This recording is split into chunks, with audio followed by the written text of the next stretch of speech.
What's going on, guys, and welcome back to Yanmar Central. Today I'm going to be showing you guys a little bit about these turf tires that I've recently put on my Yanmar 1500D.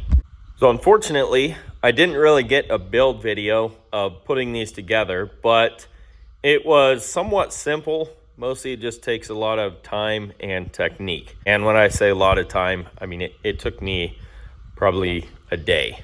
One thing you will notice, they pretty much come as they are. However, I did have to custom make a spacer and cut out a piece of plate, cut a bunch of holes in it for the center hub and for the lug studs, or the lug bolts, I guess you could call them. So we'll get more into detail on what all this is made up of and how I did all this, but that'll be a little bit later in the video. So hopefully you guys got a look at the tractor all the way around of some of the pictures I took.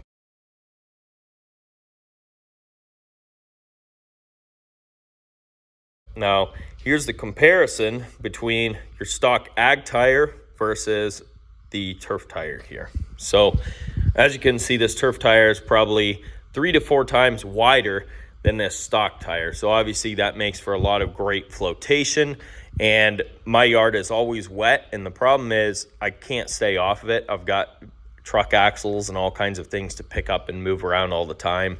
So I am constantly having to cross the yard when it's soaking wet. So these turf tires are a must. So anyways, they don't get the greatest grip, right? Obviously, we all know that. They're turf tires. However, like I said before, they don't tear up the yard. So that's kind of nice. All right, so first of all, I know exactly what you guys are thinking. There is a size difference in the tires. So here's the thing, guys. If you have your tractor set up exactly how it's supposed to be when it's stock, yeah, you're gonna need to put some different tires on the front. In my situation, I have bigger tires on the front than what's supposed to be on the tractor. So the previous owner bought 14 by 600 front tires. If you know anything about these Yanmar 1500s, that is the incorrect size because it's much larger than the 5 by 14 that's supposed to be on there. So I will explain a little bit more of this probably later on in the video. But the big turf tires actually match the front tires gear ratio wise a lot closer than the original back tires that are the ag tires. So just keep that in mind. The gearing is not getting hurt. We got bigger front tires, so running the bigger back tires is actually okay in this situation. But just keep that in mind. If you're going to put big turf tires on there and they're any different size wise, either taller or shorter, you're going to need to compensate for that on the front end, especially if you want to run your tractor in 4-wheel drive. All right, so let's get into a little bit about the build. Set that aside and kind of what these are. So these are Firestone. I think they're field and turf tires, and they are, let's see here. It's got the size on them. 18.4-16.1, and they are a Ford wheel. I believe they're on different types of Ford equipment. When they're, from the factory, obviously they come on tractors, and I think maybe sprayers, field sprayers and things like that. But I'm not too sure. So this is the tag that came with them. So again, Ford 18.4-16.1 tires and rims. So I bought them like this, 30 bucks a piece. So I bought them together at an auction for $60. That's a steal. In my area, these are going for $350 for a set. So I really couldn't pass them up for 60 bucks. And I had been looking for turf tires like this for a while. So that's kind of what they are. Now let's get into how I built them. So this is where some other pictures and videos of this process are going to come in. So the biggest secret to this is that I used a few different tools and techniques. So let's talk about that a little bit. So where do I want to start? This back plate in here, well, I guess we'll start out with the thicknesses and sizes of the material. So this is 3/8 inch thick, 3/8 inch wall, 8-inch diameter steel pipe, okay? Basically, I cut it at 4 1/8 inches deep, and then this back here is 3/8 inch plate as well that I've, you know, it used to be a square piece of plate. I cut it out into an 8-inch round, and I cut the center hole and drilled out the for the lug nuts here. All right, so real quick before we get past this topic, this is 4 1/8 inches deep plus 3/8 of an inch. Basically, that gives us what we see here. It's a little tighter on the other side. The fender is, you know, a little bit warped on this side, but basically with that spacing, that gives you roughly an inch from the tire to the fender there. All right, I wanted this thing as narrow as possible because it does get used in a lot of tight spaces around here, and that's one of the things I really love about the Yanmar 1500, just its ability to get into tight spaces, not only because of how narrow it is, but also the incredibly tight turning radius they have on this thing. So anyways, we're getting off topic a little bit, but yeah, basically 8-inch diameter pipe, a piece of flat stock for, you know, to mount up to the tractor hubs. And then let me show you back in here. This is kind of what the backside looks like. So we did quite a bit of stick welding on this, so it shouldn't be falling apart anytime soon. I did have to cut out the center of these wheels a little bit. So yeah, that's basically everything I had to do there to get this thing kind of put together. And it worked out very, very well. I don't have any run out. The tires don't wobble. They don't go up and down. It actually is pretty straight and true as far as, like I said, the run out and all that as far as the wheels go. All right, so let me talk a little bit about the technique on this. So basically for the center here, to cut out the actual rim, basically I took a sliver of this 8-inch pipe that I had cut off, and I placed it on the rim, and I found, you know, exactly where it should be placed, because there's no center mark. Obviously there's a hole. So anyways, you just place that piece of 8-inch pipe on the rim and make a mark, and as you guys can see, it's pretty circular. So I cut this out with a plasma cutter, and that was that. So the rim was ready to go. For the pipe, the 8-inch pipe, how to get a square cut on 8-inch pipe, I'm sure there's multiple different ways. The best way that I had available to me was to tape together 4 sheets of paper.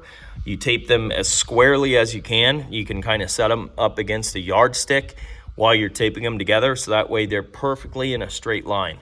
So 4 sheets of paper will get you the diameter of this 8-inch pipe. If you do the math, it's like 27.5 inches, if I remember correctly.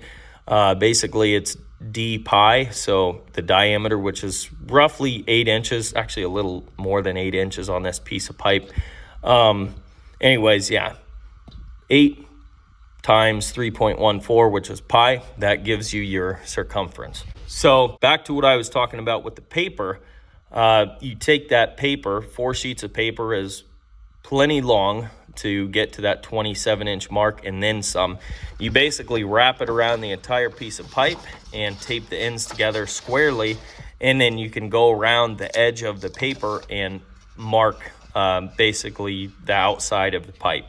So I had to make 3 cuts, and that gave me 2 pieces of 4 1/8 inch wide pipe here. Okay, the back here is a little bit more complicated, but actually pretty darn simple. This is one of the simpler parts to mark out. Cutting it out is a little different. That's where things get difficult. But what I used was a compass, you know, from geometry class way back in the day. Whoever thought you'd be using one of these again? I sure didn't. But you take this, and I took my square piece of plate. You can imagine the top of this hood was a plate. It was actually about this wide, probably 10 inches wide by, you know, 20 inches long. So if you can imagine this plate here just being a plate, a square flat piece of plate, what you need to do is find the center. And because your diameter is 8 inches roughly, you need to be about set this compass at about 4 inches. And if you run it around on the center, that'll give you exactly an 8-inch round, perfect circle. So that's how you get the outside diameter. Kind of same thing for the center hub here. Basically, I measured the diameter of the center hub and then cut that in half. That gives you your radius, so you can mark that out with the compass yet again. And then for the lug nuts, all I did was I took this piece of round, and I'll throw up some pictures for you guys. I marked out the center hole for the hub, right? So I haven't cut this out yet. It's just stenciled out, marked out. And I took the whole plate and I matched that marking with the hole in the original rim. And then that allowed me to just go ahead and mark out these holes for the lug nuts or the lug bolts. Quick little reiteration and demonstration on what I'm talking about here. So imagine this is the Yanmar rim and this is the steel plate that we're going to be cutting our hub out of. So as you can see here, we already have the center hub marked out just like we did on the plates in the pictures. You're going to take that mark that you've made with the compass and you're going to line it up perfectly to the hole that is cut in your wheel, okay? Once you line the circle that you've drawn up with the hole in your wheel, you can then take and make transfer marks from the lug nut holes right onto your steel plate, just like this. And you're going to end up with lug nut holes drawn out exactly where they need to be. Pretty simple. From there, all I did was I took and found the center of the marked holes, and then I just drilled them out. All right, so how do you find the center of your lug nut holes? So imagine this is an enlarged lug nut hole. All you're going to do to find the center of this is take your compass and make it roughly half of the size of your hole, and you're going to plant your compass on the outside circle that you've drawn and drag your compass across your hole. Okay, take your compass and move it to a different location, again right on the outside edge of the hole, and again mark through the center of your hole here. Okay, you can do that in several spots. So we're going to move it again and do it here. We're going to move it again and do it here. And if we look closely, you can kind of see the drag marks, which, you know, on steel, if you have one of these metal compasses, it'll drag through the paint or scratch into the metal, these marks that you see here. And basically in the center of these marks where they intersect, that is the exact center of your lug nut hole. So what do you do with that? Well, for one, that's going to help you figure out exactly where you need to drill your holes, okay? And for two, you only need to do this to one lug nut hole. So, for example, we know that, you know, we got a center punched center hole here, right? In the center of our plate, okay? So you found the center of your lug nut hole. You only need to do that to one lug nut hole, because you can go from the center of your plate to the center of your lug nut hole. You can then take that and go all the way around and mark through all of your other lug nut holes, and that's going to give you the exact center on all your other lug nut holes without doing this to every single lug nut hole, right? So obviously there's way better ways to do this. I mean, if you got something like a CNC machine, it's going to be probably way more accurate than even what you or me could be with a compass. So obviously there's different and better ways and techniques to do this. This is just how I did it because these are the only tools I had available to me. So I guess I'm kind of explaining and showing to you guys that even if you just have like a cheap compass from the dollar store and some steel, you can make these spacers. All right, so you don't need a lot of fancy tools. You just basically need a compass and a little bit of know-how, and you can get this done. So that's pretty much it. I plasma cut the center, plasma cut the 8-inch, and then I drilled the holes because they needed to be a little more precise. And that's it. That's how I did the back plate.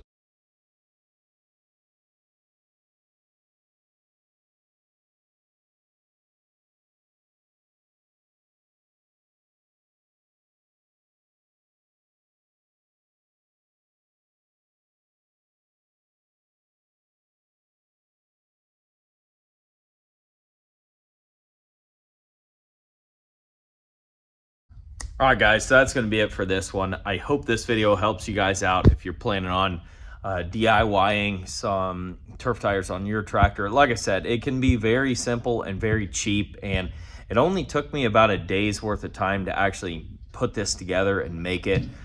You know, finding a cheap set of tires and going to an auction and that stuff is extra time, of course. But like I said, if you got a little bit of time, you can put something like this together relatively quick and easy. So say hi to Sophie, our shop cat. He's not camera shy, he's the opposite. So but that's it, guys. If you like the video, rate, comment, and subscribe. Like for the cat, and we'll catch you guys on the next one. Peace.